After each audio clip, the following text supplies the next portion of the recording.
اگر کوئی شخص آپ سے کامیابی کی ڈیفینیشن پوچھے تو آپ اسے کیا کہیں گے؟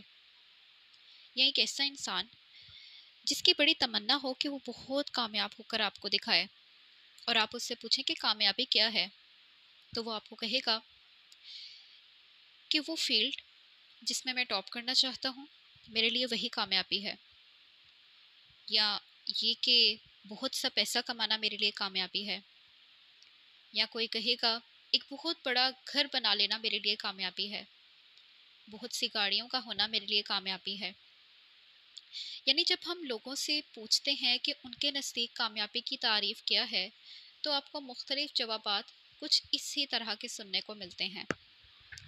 لیکن اگر ہم قرآن کی پرسپیکٹو سے دیکھیں کہ کون ہے کامیاب اور یہ کامیابی کیا ہے، تو ہمیں یہ نہیں سننے کو ملتا جو لوگوں سے سننے کو ملتا ہے، اور قرآن انسان کا پرسپیکٹو سدھارتا ہے، بناتا ہے، سنوارتا ہے۔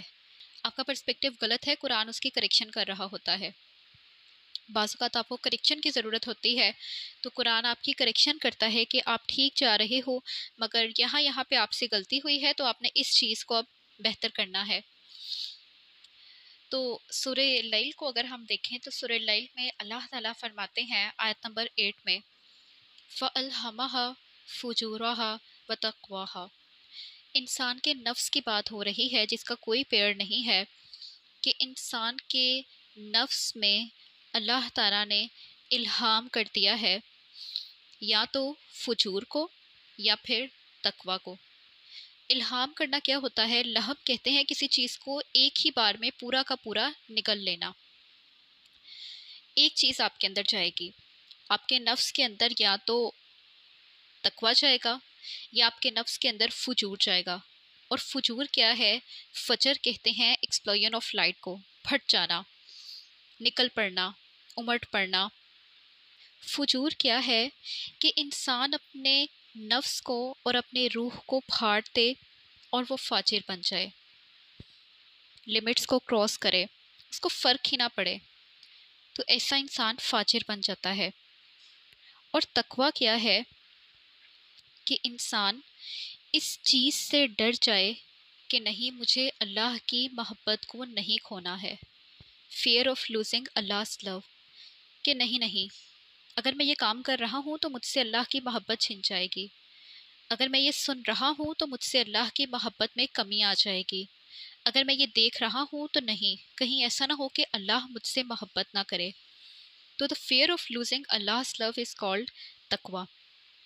تو انسان کے اندر اگر تقوی نہیں ہوگا تو سرکشی ہوگی، اور اگر سرکشی ہوگی تو تقوی نہیں ہوگا، یعنی آپ کے اندر ایک ہی چیز ہوگی، یا فجور یا تقوی۔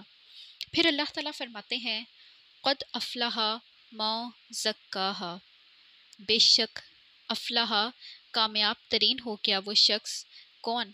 من زکاہا، جس نے تزکیہ کر لیا۔ افلح، فلوک کہتے ہیں کہ زمین کے اوپر کوئی کریک آ جائے، یا ہماری سکن کے اوپر کوئی کٹ لگ جائے۔ اسی طرح سے فلاح عربی میں کہا جاتا ہے کسان کو۔ بظاہر ہمارے لیے یہ چیز بہت کامن ہے کہ ہم سبزیاں خریدتے ہیں، پھل خریدتے ہیں اور ان کو دیکھتے ہیں، منہ بناتے ہیں، لیکن ہم یہ نہیں جانتے کہ اس ایک چیز کو گرو کرنے کے پیچھے ایک انسان کی دن رات کی محنت ہے۔ بلا شبہ ہر کام میں محنت چاہیے، آپ کو محنت کرنا پڑتی ہے، لیکن کہنے کا مطلب یہ ہے کہ ہم بعض پیشوں کو بہت ہی فور گرانٹیڈ لے لیتے ہیں۔ وہ کسان جس نے یہ دیکھنا ہے کہ بیج کب بونے ہیں، گوڈی کب کرنی ہے، مٹی کو کتنا پانی دینا ہے، کتنا نہیں دینا ہے، راتوں کو جاگنا ہے، اور اس کے علاوہ صبح میں جلدی اٹھنا ہے، یا یہ کہ اس نے دھیان رکھنا ہے بارش کتنی ہونی چاہیے، وہ اللہ کا کام ہے، لیکن اس سے یہ معلوم ہوتا ہے کہ میری فصل کو کتنی بارش درکار ہے، کتنی نہیں درکار، کتنی نقصان دہ ہے، کتنی فائدہ مند ہے، یعنی وہ اپنی فصل کے پیچھے مارا پھرتا رہتا ہے کہ میری فصل خراب نہ ہو جائے۔ تو فلاح کہتے ہیں کسان کو۔ اسی روٹ لیٹرز فا لام ہا سے لفظ نکلا ہے افلاح، اور افلاح کا مطلب کیا ہے؟ وہ ٹائم پیریڈ کہ جب کسان نے بہت محنت کر لی، اب سال کا وہ وقت آ چکا ہے جب اس کو اپنی فصل کی کٹائی کرنی ہے اور اپنی محنت کا پھل پانا ہے۔ گویا افلاح سے مراد ہے کہ آپ کی شدید محنت کے نتیجے میں ملنے والی محنت کی اجرت۔ تو اللہ تعالیٰ فرماتے ہیں قد افلاح، یقیناً وہ شخص جس نے شدید محنت کی اس کو کامیابی ملی۔ کیا محنت اس نے کی ہے؟ من زکاہا، جس نے اس کا یعنی نفس کا تزکیہ کر لیا۔ تزکیہ کیا ہے؟ زکا، زا، کاف اور یا۔ اس سے مراد یہ ہے کہ کسی چیز کو بالکل پاک کر دینا امپیورٹیز سے، اس چیز کے اندر کوئی امپیورٹی باقی نہ رہے۔ گویا ہم اپنے نفس کو اگر امپیورٹی سے مکمل طور پہ پاک کر لیتے ہیں تو اٹ مینس کہ وی ہیو پیوریفائڈ آر نفس۔ لیکن اب ایک سوال آتا ہے، جیسے بہت سے لوگ یہ اکثر کہتے ہیں کہ میرا ایمان جو ہے وہ ایک سا نہیں رہتا۔ کیوں نہیں رہتا؟ کیونکہ یہ جو صورت اس میں بتایا ہی یہ گیا ہے کہ انسان کی ڈیفرنٹ چوائسز کون سی ہیں۔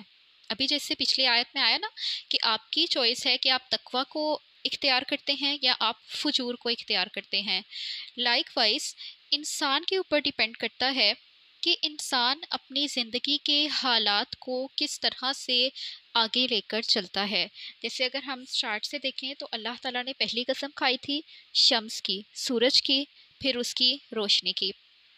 آپ کی زندگی میں بعض اوقات بعض معاملات ایسے ہوں گے کہ جس میں آپ بہت تپش، بہت تکلیف محسوس کریں گے، لیکن پھر کیا ہوگا؟ زندگی کے بعض معاملات، بعض حالات ایسے ہوں گے جو چاند کی مانند ٹھنڈک آپ کو پرووائڈ کریں گے۔ اسی طرح سے بعض حالات ایسے ہوں گے کہ جن کے اندر آپ کو سکون اور روشنی ملے گی، لیکن بعض حالات ایسے ہوں گے جو رات کی مانند ہوں گے اور آپ اس میں بہت تاریکی اور بہت زیادہ اندھیرے محسوس کریں گے۔ اسی طرح سے بعض اوقات آپ آسمان کی مانند بلندیوں پہ ہوں گے اور بعض اوقات آپ اپنے زندگی میں بہت زیادہ پستی پہ ہوں گے، بالکل ایسے ہی جیسے زمین نیچے ہے۔ اور پھر اللہ تعالیٰ نے فرمایا کہ وہ نفس اور اس کے بنانے والے کی قسم۔ گویا یہ جو قسمیں کھائی جا رہی ہیں قرآن میں، ایسا نہیں کہ بس قسم یوں ہی کھائی گئی۔ عربوں کا مزاج یہ تھا کہ جب انہوں نے کسی بات پہ بہت زور دینا ہوتا تھا تو وہ قسم کھایا کرتے تھے، واللہ، تاللہ، باللہ، مطلب وہ قسم کھا کے اپنی بات پر زور دیا کرتے تھے، جس سے آئی ڈونٹ نو کیسے، لیکن میں نے اکثر نوٹ کیا ہے کہ جب میں قرآن کے بارے میں بات کر رہی ہوتی ہوں تو میرے زبان سے لفظ نکل جاتا ہے واللہ، یعنی خدا کی قسم۔ یعنی جب میں یہ بات کر رہی ہوتی ہوں کہ قرآن آپ کی زندگی کو چینج کر دیتا ہے تو خود بخود ہی میری زبان سے واللہ ہی نکل جاتا ہے۔ آئی تھنک اٹس بیکاز کہ میں نے زندگی کو قرآن کی بدولت تبدیل ہوتے دیکھا ہے، تو میں قسمیں کھانے والی بندی نہیں ہوں، لیکن قرآن کے معاملے میں اب یہ مزاج بن چکا ہے۔ تو جب اہل عرب کسی بات پہ زور دیا کرتے تھے، کسی چیز کی اہمیت کو بیان کرنا چاہتے تھے، کسی چیز کو کسی سے ریلیٹ کرنا چاہتے تھے تو وہ قسم کھایا کرتے تھے۔ لہٰذا اگر ہم اس صورت میں کھائی گئی 9 قسموں کو دیکھیں تو وہ سب کے سب ریلیٹ کر رہی ہیں اس حقیقت کے ساتھ کہ وہ انسان کامیاب ہو گیا جس نے اپنے نفس کا تزکیہ کر لیا۔ اب تزکیہ نفس جو ہے وہ دراصل کیا ہے؟ تزکیہ نفس کیسے کیا جاتا ہے؟ اور جب آپ تزکیہ نفس کر لیتے ہیں تو کیا اس کے بعد ایسا کبھی ہوتا ہے کہ آپ کو خود بخود کوئی نہ کوئی فیلنگ آنے لگ جائے کہ میں یہ غلط یا صحیح کر رہا ہوں؟ اول تو یہ کہ جو ہمیں لگتا ہے کہ میرے ایمان کی حالت ایک سی نہیں رہتی، تو ہم نے اس چیز پہ پریشان نہیں ہونا، کیونکہ اس صورت میں جو اپوزٹ چیزیں بیان کی جا رہی ہیں، رات دن، آسمان زمین، سورج چاند، یہ ہمیں بتاتی ہیں کہ ہم بھی ہمیشہ ایک سے حالات میں نہیں رہتے۔ بالکل ایسے ہی جیسے چاند کبھی 14ویں کا ہو تو وہ بہت زیادہ خوبصورت ہوتا ہے، ایسے ہی ہمارا ایمان بعض اوقات بہت زیادہ اچھے حالات میں ہوتا ہے۔ اور بالکل ایسے ہی جیسے آغاز کے دنوں کا چاند انتہائی باریک ہوتا ہے، گویا وہ کھجور کی ٹہنی کی مانند ہو، ایسے ہی بعض اوقات ہمارا ایمان اپنے لویسٹ پوائنٹ پہ ہوتا ہے۔ لیکن ہمیں کیا کرنا ہے؟ ہمیں ان تمام حالات میں اپنے نفس کا تزکیہ کرنا ہے۔ ہمیں یہ نہیں کرنا کہ اچھا اب ٹھیک ہے، میں اب غلط کام ٹھیک سے کر لیتی ہوں کیونکہ میرے سے اچھے کام نہیں ہو رہے۔ ہمیں ہر طرح کے حالات میں اللہ کی طرف رجوع کرنا ہے۔ جب آپ اپنے نفس کا تزکیہ کرنے لگ جاتے ہیں اور اپنے نفس کو امپیورٹیز سے بچانے لگ جاتے ہیں، کس کس طرح کی امپیورٹیز ہو سکتی ہیں؟ ہم ہمیشہ سمجھتے ہیں کہ دین صرف نماز، قرآن، روزے تک محدود ہے۔ ٹھیک ہے، میں نے 5 نمازیں پڑھ لیں، میں نے قرآن کی روزانہ تلاوت کر لی، سورہ یاسین فجر میں، سورہ واقعہ مغرب کے بعد، سورہ ملک آفٹر عشاء، تو ہمیں لگتا ہے کہ جیسے میں بہت زیادہ مذہبی ہوں۔ لیکن ہم بھول جاتے ہیں کہ تزکیہ نفس یہ نہیں ہے۔ تزکیہ نفس کیا ہے؟ ممکن ہے آپ 5 وقت کے نمازی ہیں، بٹ سٹل آپ لوگوں سے بہت زیادہ بد اخلاقی سے پیش آتے ہیں۔ ممکن ہے کہ آپ قرآن کی تلاوت تو ہر روز کرتے ہیں، صرف تلاوت، لیکن آپ اس کے احکامات کو نہیں سمجھتے۔ جیسے مثال ہے کہ آپ نے سورہ یاسین کی فجر کے بعد تلاوت کی، اب دن میں ایک ایسا موقع آیا تھا جہاں پہ آپ کو حق کے لیے کھڑے ہونا تھا۔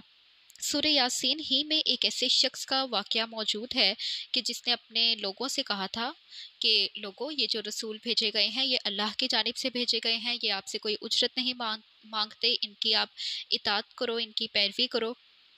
لیکن لوگوں نے اس کی بات کو نہیں مانا تھا، اور پھر یہ کہ اس کو قتل کر دیا گیا تھا، اور پھر یہ کہ فوری طور پہ وہ جنت میں داخل کر دیا گیا تھا۔ یہ سورہ یاسین میں آتا ہے۔ اب ایک شخص جس نے بھی صبح فجر ہی میں سورہ یاسین کی تلاوت کی ہے، بٹ اسے نہیں پتا کہ سورہ یاسین دراصل کیا پیغام دے رہی ہے، لہٰذا اس کو دوپہر میں کوئی ایسا معاملہ پیش آیا جب اس کو حق کے لیے کھڑے ہونا تھا، بٹ چونکہ اس کو معلوم نہیں تھا کہ سورہ یاسین کیا کہہ رہی ہے، تو اس نے کہا کہ اس میں کیا ہے، جھوٹ بول دیتا ہوں، یعنی کہ اب میں اس طاقتور انسان کے سامنے کھڑا ہوں، نہیں میں نہیں کھڑا ہو سکتا، لہٰذا اس نے باطل کا ساتھ دیا اور اس نے حق کو چھوڑ دیا، ترک کر دیا۔ اور پھر وہی شخص ہے جو تھوڑی دیر بعد جا کے ظہر کی نماز ادا کر رہا ہے۔ تو کہنے کا مطلب یہ ہے کہ تزکیہ نفس سے مراد ہے کہ آپ اپنے آیت، میرا خیال ہے اگلی آیت کو پہلے ڈسکس کر لینا بہتر ہے تاکہ تزکیہ نفس سے پتہ چل جائے کہ کیا چیزیں ہیں جو تزکیہ نفس میں خرابی کا باعث بنتی ہیں۔ اگلی آیت میں اللہ تعالیٰ فرماتے ہیں وقت خوابہ، اور بے شک خوابہ، خوابہ کہتے ہیں بینکرپٹ ہو جانا، اور خوب کہتے ہیں ایک ایسی زمین کو جو خشک ہے جس کے اوپر اب بارش نہیں برستی ہے۔ وقت خوابہ ما دساہا، اور دسا کہتے ہیں آپ کسی چیز کو زمین کی طرف دھکیل دیں، یعنی ایک شخص ناکام ہو گیا، نامراد ہو گیا۔ کون سا شخص؟ جس نے اپنے نفس کو زمین کی طرف دھکیل دیا، مٹی میں ملا دیا، دفن کر دیا، جس کا نفس مر گیا، جس کو فرق ہی نہیں پڑا کہ اس نے کیا غلط کیا ہے، کیا صحیح کیا ہے۔ کیسے نفس مٹی میں مل جاتا ہے، اور کیا کام ہے کہ اس کو ہم دوبارہ سے تزکیے کی جانب لے جا سکتے ہیں۔ میں ان چیزوں کی طرف نہیں چاہوں گی کہ نماز، روزہ، قرآن، میرا خیال ہے کہ ہم بہت سے ہم میں سے اکثریت ان چیزوں کو کر لیتی ہے لیکن کچھ دوسری چیزوں کو چھوڑ دیتی ہے۔ جیسے کہ ممکن ہے ایک شخص نمازی ہو لیکن وہ شو آف بہت کرتا ہو۔ حالانکہ حدیث یہ کہتی ہے کہ ایک شخص جس کے دل میں رائی کے دانے برابر بھی تکبر ہے، وہ شخص جنت میں داخل نہیں ہوگا۔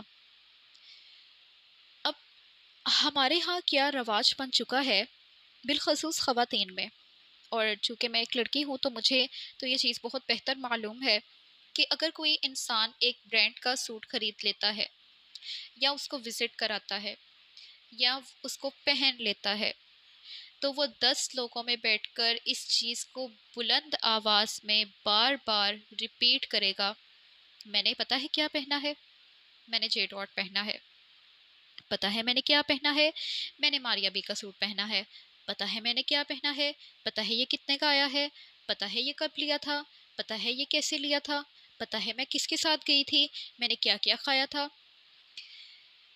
یعنی ہم اتنا شو آف کرنے لگ جاتے ہیں کہ ہمیں یہ بھول جاتا ہے.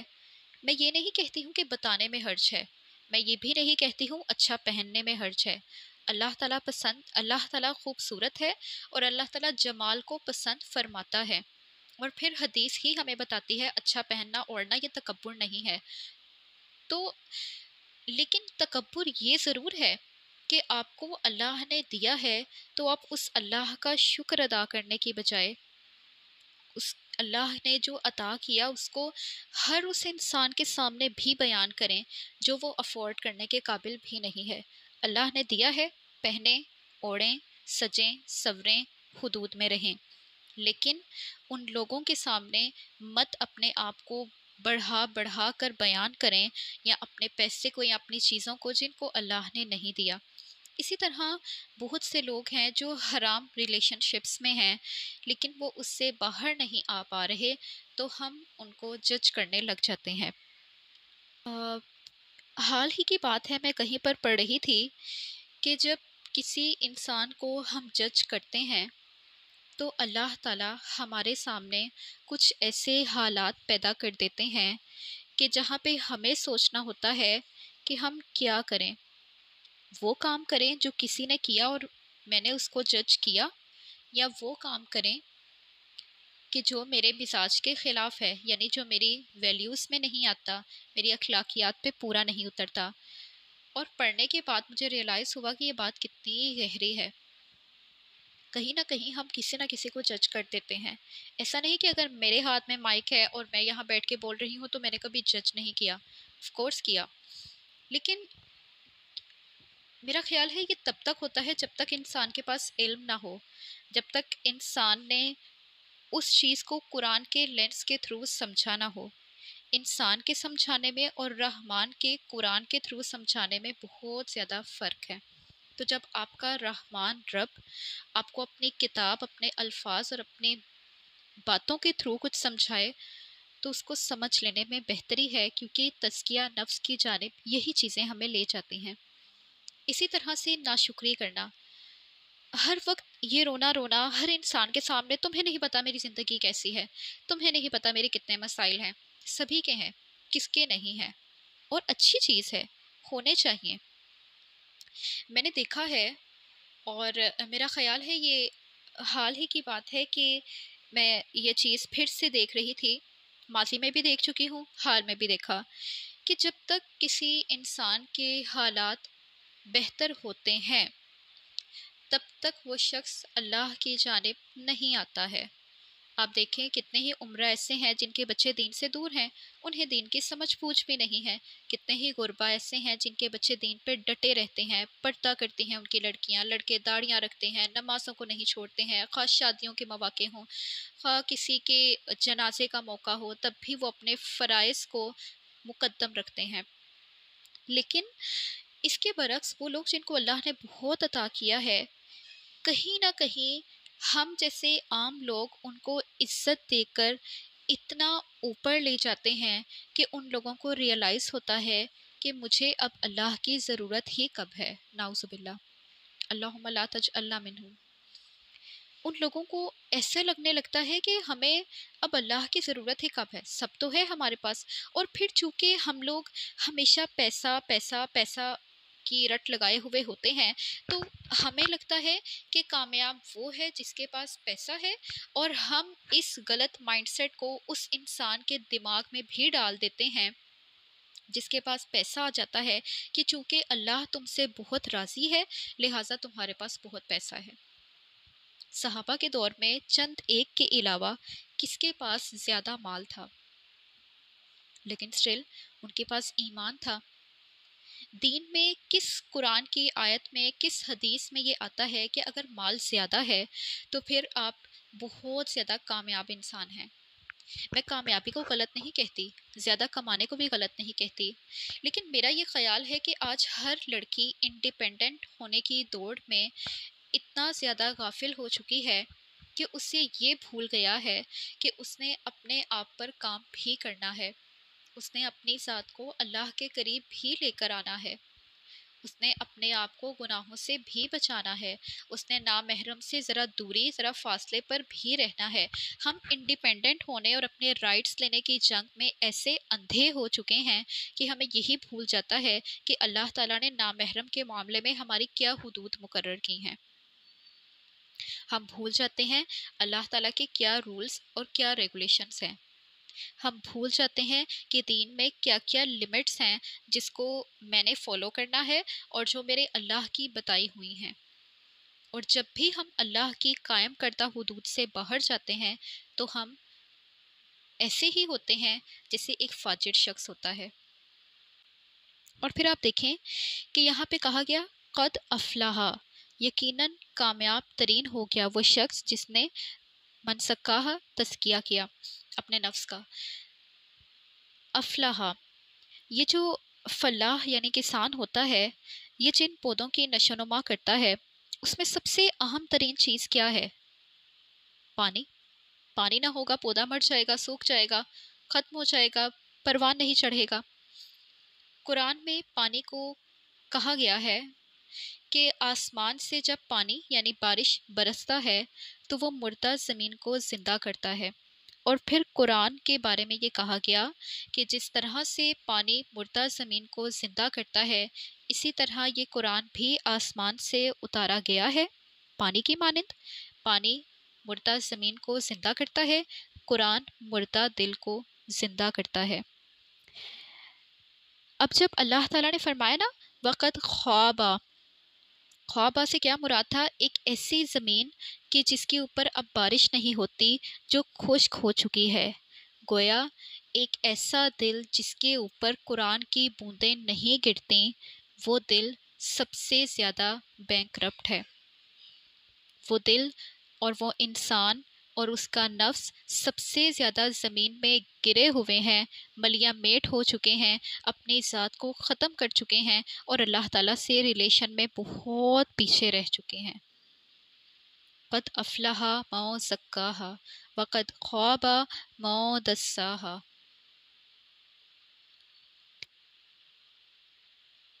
جب آپ تزکیہ نفس کرنے لگ جاتے ہیں تو آپ کا دل آپ کو بتاتا ہے کہ نہیں، یہ کام نہیں ٹھیک، ہاں یہ کام ٹھیک ہے، کر گزرو۔ کیسے بتا دیتا ہے دل؟ کیسے ہماری چھٹی حس اتنی تیز ہو جاتی ہے کہ ہمیں اندر سے فیلنگز آنے لگ جاتی ہیں؟ ایسے ہوتی ہیں کہ ہم نے خود کو قرآن سے وابستہ کیا ہوتا ہے۔ آپ دیکھیں گے کہ وہ لوگ جو قرآن سے وابستہ نہیں ہوتے ان کو یہ فیلنگز نہیں آتی، ان کو نہیں پتہ چلتا کہ اچھا اگر میں یہ کام کر لوں تو یہ میرے لیے غلط بھی ہو سکتا ہے۔ لیکن ایک شخص جو قرآن سے وابستہ ہے وہ آپ کو یہ بتا رہا ہوگا کہ تمہیں پتہ ہے شام میں نے یہ آیت پڑھی اور صبح میرے ساتھ یہ واقعہ پیش آیا اور میرے مائنڈ میں وہی آیت آئی اور میں نے اس آیت میں جو اللہ نے کرنے کا حکم دیا ہے وہ کیا اور میری زندگی سنور گئی۔ دوسری جانب ایک شخص آپ کو بتائے گا کہ مجھے تو کوئی نشانی نہیں نظر آتی، مجھے تو کچھ سمجھ نہیں آتا، میرے ساتھ تو ایسا نہیں ہوتا، مجھے تو ایسی کوئی فیلنگز نہیں آتے۔ کیوں؟ کیونکہ فرق ہے آپ کے اور اس کے عمل میں۔ اور پھر یہ کہ حدیث ہمیں یہ بتاتی ہے خیرکم من تعلم القرآن وعلمہ، تم میں سے بہترین وہ ہیں جو قرآن سیکھیں اور دوسروں کو سکھائیں۔ تو میرے نزدیک تو پیسے والا شخص زیادہ کامیاب نہیں ہے یا زیادہ بہترین نہیں ہے until and unless کہ اس شخص کے پاس یہ والی ہدایت ہو، وہ اخیار میں سے ہو۔ اللہ تعالیٰ ہمیں ان اخیار میں سے بنائے جو قرآن سیکھتے اور سکھاتے ہیں، لیکن ہمیں ہمیشہ ان لوگوں کو، آپ یہ تو کہہ سکتے ہیں کہ آپ نے کسی کو دیکھا قرآن پڑھتے ہوئے سمجھ کے اور پھر آپ نے کہا کہ یہ لگتا ہے کہ کامیاب انسان ہے۔ کیوں؟ کیونکہ آپ نے حدیث کو سنا تھا کہ وہ لوگ بہترین ہیں خیرکم من تعلم القرآن وعلمہ، کہ وہ لوگ بہترین ہیں جو قرآن سیکھتے اور سکھاتے ہیں۔ لیکن آپ کہیں بھی کبھی بھی یہ نہیں کہہ سکتے کسی مالدار شخص کو دیکھ کر، کسی گاڑی والے کو دیکھ کر، کسی گھر والے کو دیکھ کر کہ چونکہ اس کے پاس ایک 10 مرلے کا گھر ہے لہٰذا یہ بہت زیادہ کامیاب ہے۔ ممکن ہے اس شخص کے دل میں کوئی ایمان کی رمق تک باقی نہ ہو، ممکن ہے اسے خدا کو یاد کیے ہوئے ایک عرصہ گزر گیا ہو، ایسے لوگ بھی دنیا میں نے دیکھے ہیں کہ اللہ نے ان کو کروڑوں کی جائیدادیں دی ہیں، لیکن ان کے دل میں ایمان باقی ہے اور وہ اللہ کی راہ میں بے حساب خرچ کرتے ہیں۔ اور ایسے لوگ بھی میں نے زندگی میں دیکھے ہیں کہ اللہ نے ان کو بہت مال دیا ہے، لیکن وہ اللہ کی راہ میں یا انسانوں کی خدمت کرنے کے لیے کچھ بھی خرچ نہیں کرتے۔ تو یقیناً وہ لوگ جن کے پاس مال بھی ہے اور ایمان بھی ہے، وہ مجھے بہت زیادہ اللہ کے قریب لگتے ہیں۔ لہٰذا یہ مت سمجھیں کہ ایک شخص کے پاس اگر مال ہے تو یہی کامیاب ہے۔ آپ کو کیا پتا کہ اس کے ایمان کی کیا حالت ہے؟ اور یہ بھی مت سمجھیں کہ ایک شخص کو میں نے 5 وقت کی نمازیں پڑھتے دیکھ لیا تو اس کے پاس ایمان ہے۔ آپ کو کیا پتا کہ اس کے اندر کتنی جنگیں ہیں جو وہ ہر وقت لڑ رہا ہے اور وہ ان سے باہر نہیں آ رہا۔ ابھی کل رات ہی کی بات ہے کہ مغرب کے وقت میں یہی سوچ رہی تھی کہ انسان کیسا بے بس پیدا کیا گیا ہے بہت سے معاملات میں، لیکن ایک معاملہ جس پر میں کل غور کر رہی تھی وہ یہ تھا کہ آپ کسی کو جج کر ہی نہیں سکتے۔ میں کسی کے بارے میں اگر یہ سوچوں کہ یہ گنہگار ہے تو مجھے نہیں پتا اس کی اللہ کے ساتھ کیسی ملاقات ہوتی ہے، مجھے نہیں پتا اس کی راتیں کیسی ہیں۔ اور اگر میں کسی کے بارے میں یہ سوچنا چاہوں کہ یہ بہت زیادہ پرہیزگار ہے، لہٰذا میں نے اس کو اپنا آئیڈیل بنا لینا ہے، تو مجھے نہیں پتا کہ اس شخص نے اللہ تعالیٰ کے ساتھ کلام کیے، اللہ کے اس کلام کو سمجھے کتنا عرصہ، سمجھے بغیر کتنا عرصہ بتا دیا ہے۔ تو مجھے ایسا لگتا ہے کہ جج کرنے کا تو سوال پیدا ہی نہیں ہوتا۔ کریکٹر تو دور کی بات ہے، آپ کسی کے ظاہر یا باطن کو بھی جج نہیں کر سکتے۔ ہمیں لگتا ہے کہ شکل صورت والے لوگ زیادہ آگے بڑھ جاتے ہیں۔ ہاں، کہیں نہ کہیں یہ ہوتا ہے کہ دنیا میں ان کو زیادہ اپرچونٹیز پرووائڈ کی جاتی ہیں، لیکن اللہ کی نظر میں آپ دیکھیں تو اللہ تعالیٰ نے تو ایسا کہیں بھی نہیں کہا کہ اچھی شکل و صورت والے کامیاب ہو گئے۔ اللہ تعالیٰ نے تو کہیں بھی نہیں کہا کہ زیادہ مال والے کامیاب ہو گئے۔ اللہ تعالیٰ نے تو کہیں بھی یہ نہیں کہا زیادہ ابیلٹیز والے کامیاب ہو گئے۔ ممکن ہے کسی شخص کو اللہ نے بہت زیادہ اچھا حافظہ دیا ہو اور اس شخص نے اس حافظے کو گانے سننے میں صرف کیا ہو، ممکن ہے اللہ نے کسی کو بے حد خوبصورت آواز دی ہو اور اس شخص نے اس آواز کے ساتھ صرف بیہودہ اور شرکیہ کلام پڑھے ہوں۔ ممکن ہے کسی کو اللہ تعالیٰ نے لکھنے کی صلاحیت دی ہو اور اس نے ہمیشہ فحش کتابیں لکھی ہوں۔ ممکن ہے کسی کو اللہ نے بولنے کی صلاحیت دی ہو اور اس نے ہمیشہ اللہ اور اللہ کے دین کے خلاف اور نبی پاک صلی اللہ علیہ وآلہ وسلم کی مخالفت میں الفاظ کہے ہوں۔ تو آپ کو کیسے پتا کہ کسی انسان کی اگر ذہنی استعداد آپ سے زیادہ ہے تو وہ شخص بہت بلیسڈ ہے؟ کیا خبر آپ وہ شخص ہوں جس کو 1 گھنٹے میں قرآن کی ایک سطر بھی ٹھیک سے یاد نہ ہوتی ہو اور اللہ تعالیٰ آپ کی کوشش کو دیکھ کر آپ کو جنت میں داخل فرما دے۔ تو جو ہم نے کرنا ہے وہ ہے ہمارا تزکیہ۔ ہم نے اپنے نفس کو امپیورٹی سے، ہر طرح کی امپیورٹی سے، چھوٹی ہوں بڑی ہوں، کسی بھی طرح کی امپیورٹی سے پاک کرتے رہنا ہے۔ بالکل ایسے ہی جیسے رات ہمیشہ نہیں رہتی، دن ہمیشہ نہیں رہتا، جیسے سورج ہر وقت طلوع نہیں ہوتا رہتا، جیسے چاند ہر وقت اپنی ٹھنڈک، اپنی خوبصورتی ہم پر عیاں نہیں کرتا رہتا، ایسے ہی ہمارا ایمان ایک سا نہیں رہتا، ہمارے حالات ایک سے نہیں رہتے۔ ہمیں کیا کرنا ہے؟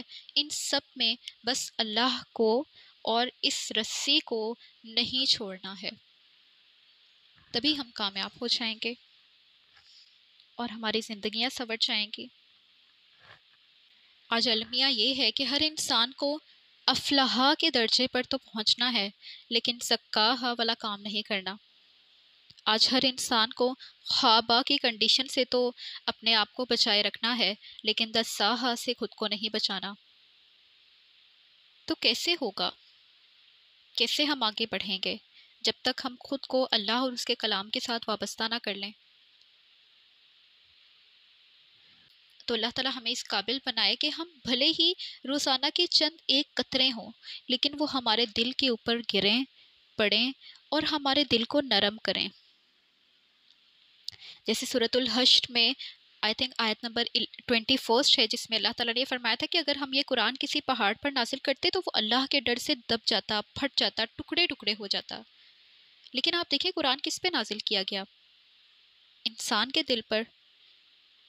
ہی بڑے بڑے زلزلے آپ دیکھتے ہیں جو آئے ہوتے ہیں، سیلاب آئے ہوتے ہیں، کیسے کیسے برے حالات آتے ہیں، کیسے کیسے قدرتی آفات آتی ہیں، لیکن بڑی ریئر آپ نے کبھی سنا ہوگا کہ دنیا کے بلند ترین جو پہاڑ ہیں وہ اپنی جگہ سے ہلے ہوں، سرکے ہوں۔ قیامت کے قریب تو یہ عام سی چیز ہے، لیکن آپ نے دنیا میں بہت کم سنا ہوگا۔ لیکن آپ دیکھیں قرآن کے نزول کے بارے میں اللہ نے فرمایا کہ قرآن اگر پہاڑ کے اوپر نازل کیا جاتا تو پہاڑ دب جاتا، پھٹ جاتا اللہ کے خوف سے، اور انسان کے دل پہ نازل کیا گیا، میرے دل پہ اتارا گیا۔ میں اور آپ قرآن پڑھتے ہیں اور ہماری آنکھیں آنسوؤں سے تر نہیں ہوتی، ہمارے دل پتھر رہتے ہیں، ہماری ذات میں کوئی تبدیلی رونما نہیں ہوتی، ہمارے اخلاق بہتر نہیں ہوتے، ہمارے اعمال وہی رہتے ہیں۔ اگر یہ سب کچھ ہمارا وہی رہ رہا ہے اور ہمارا کل ہمارے آج سے مختلف نہیں ہے، تو ہمیں سوچنا ہے کہ کیا یہ قرآن میرے اوپر جو اثر نہیں کر رہا وہ اس لیے تو نہیں کہ میں اس قرآن کا حق صحیح سے ادا نہیں کر رہی۔ ہم قرآن کو سمجھتے نہیں، اس کو رٹے لگائے جاتے ہیں، پڑھے جاتے ہیں بغیر تجوید کے، بغیر قرات کے، بغیر سمجھے، بغیر سیکھے۔ بس وہی ایک قرآن ہے جو ہم نے بچپن میں پڑھ لیا تھا، اور اس کے بعد سے اب تک ہم قرآن کو اسی طرح سے پڑھتے رہتے ہیں جیسے بچپن میں ہم نے بغیر تجوید کے غلط مخارج کے ساتھ پڑھا تھا۔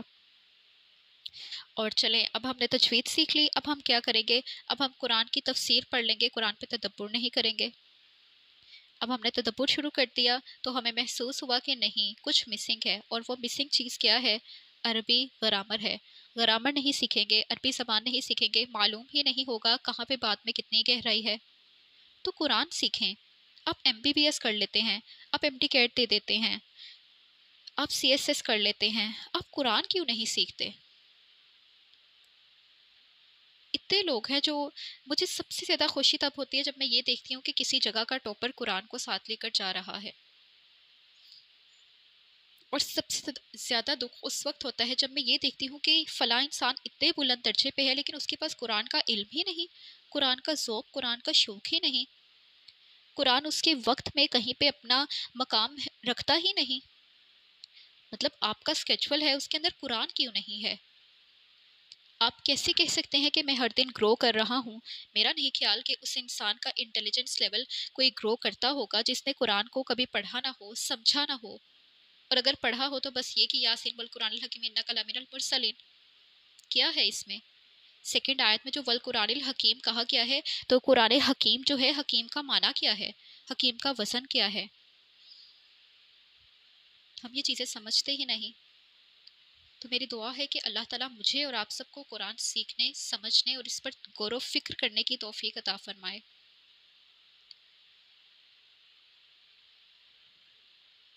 آمین۔